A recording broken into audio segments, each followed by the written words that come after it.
Hello guys, welcome to street bite. আজকে আমি এসেছি দক্ষিণা কিচেনে। তো দক্ষিণা কিচেনের বিফ খিচুড়ি নাকি অনেক পপুলার। তো এইজন্য আজকে আমি এসেছি দক্ষিণা কিচেনের বিফ খিচুড়ি ট্রাই করার জন্য। সো চলেন, লেটস গো। দক্ষিণা কিচেনে ফার্স্ট প্রবেশ করেই আমি তাদের মেনুটা নিলাম। আর মেনুটা নিয়েই আমি দেখলাম যে এখানে তাদের বিভিন্ন ধরনের আইটেম আছে। এখানে আসলে তাদের রেস্টুরেন্টে প্রায় সকল ধরনেরই আইটেম পাওয়া যায়। আর এই প্রতিটা আইটেমেরই বিভিন্ন ধরনের ভ্যারাইটিস রয়েছে।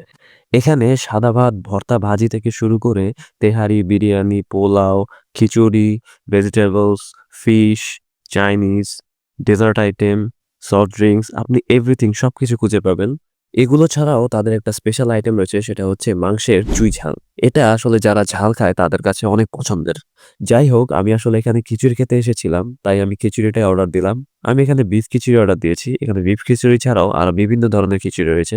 সো আপনি চাইলে আপনার পছন্দের যেকোনো খিচুড়ি এখান থেকে অর্ডার করে খেতে পারেন। আমার খিচুড়ি আসতে ৫ মিনিট সময় লাগবে। ততক্ষণ আমি তাদের ভিতরের ইন্টেরিয়রটা দেখে নিচ্ছিলাম। আর এখানে আমি এসেছি দক্ষিণা কিচেনের খিলগাঁও ব্রাঞ্চে। এখানে তাদের ৩ টা ফ্লোর নিয়ে হচ্ছে তাদের রেস্টুরেন্ট। তো এখানে এসে আমি শুধুমাত্র ফার্স্ট ফ্লোরটাই খোলা পেয়েছি। তো যাই হোক, ফার্স্ট ফ্লোরের ডেকোরেশনটাও তাদের খারাপ ছিল না। কথা বলতে বলতে চলে আসলো আমার বিফ খিচুড়ি। আর এই বিফ খিচুড়ির প্রাইস ছিল ৳২৫০ টাকা। সো খিচুড়ি খাওয়ার জন্য এর সাথে আমাকে সালাদ দিয়েছিল। আর খিচুড়ির কোয়ান্টিটি প্রাইস অনুযায়ী ভালোই ছিল। আর এই খিচুড়ির টেস্টটাও ভালোই ছিল। বাট এখানে আমাকে একটা জিনিস হতাশ করেছে যে এটা হচ্ছে বিফ খিচুড়ি, বাট এখানে বিফের পরিমাণটাই একদম কম ছিল। বেশিরভাগই আসলে চর্বি ছিল। সো ৳২৫০ আসলে এই খিচুড়িটা আমার কাছে এভারেজ লেগেছে। খিচুড়ি খেয়ে আসলে আমার মন ভরেনি, তাই আমি পরে অর্ডার দিলাম গ্রিল আর বাটার নান। এখানে আমি নিয়েছি কোয়ার্টার গ্রিল এবং এটা হচ্ছে তাদের স্পেশাল বাটার নান। এই কোয়ার্টার গ্রিলের প্রাইস ছিল ৳১১০ আর এই স্পেশাল বাটার নানের প্রাইস ছিল ৳৫০। এই বাটার নানটা অনেক সফট ছিল এবং অন্যান্য জায়গার তুলনায় সাইজে অনেক বড় ছিল। আর এদিকে গ্রিলের সাইজটা অনেকটা বড় ছিল এবং গ্রিলটা খুব ভালোভাবে কুক করা হয়েছিল। যার কারণে এর ভিতরে আসলে মসলা ঠিকভাবে গিয়েছে এবং দেখতে পাচ্ছেন এটি এত ভালোভাবে কুক করা হয়েছে যে এটি ধরার সাথে সাথেই আসলে মাংস ইজিলি খুব ভালোভাবে খুলে আসছিল। যার কারণে এটা খেতে আসলে অনেক মজা লাগছিল। আর এর সাথে হচ্ছে মিয়োনিজ দেওয়া ছিল।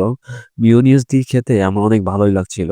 আর এই গ্রিলের সাথে আরো একটি জিনিস দিয়েছিল, সেটা হচ্ছে চিকেন গ্রেভি। এই গ্রেভিটা এত মজা ছিল যে আমি অন্য কোথাও এরকম টেস্ট পাইনি। আর এই চিকেনের সাথে গ্রেভি দিয়ে খেয়ে আমি যে মজা পেয়েছিলাম, সেই মজায় আমি একটু আগে যে খিচুড়ি থেকে কষ্ট পেয়েছিলাম, সেই কষ্টের কথাই ভুলে গিয়েছিলাম। যাই হোক, খিচুড়িটা আমার কাছে এভারেজ লাগলেও গ্রিল আর নানটা আমার কাছে অনেক ভালো লেগেছে। ৳১৬০ হিসেবে দিস ইজ পারফেক্ট। তো যারা আসলে এটা ট্রাই করেননি তারা অবশ্যই দক্ষিণা কিচেনে এসে এটা ট্রাই করবেন এবং দক্ষিণা কিচেনে আরো অনেক আইটেম আছে। সো যারা এখনো দক্ষিণা কিচেনে একবারও আসেননি তারা অবশ্যই একবার এসে হলেও এখানে ঘুরে যাবেন। সো আজকের ভিডিও এই পর্যন্তই। দেখা হবে অন্য কোনো ভিডিওতে। আল্লাহ হাফেজ।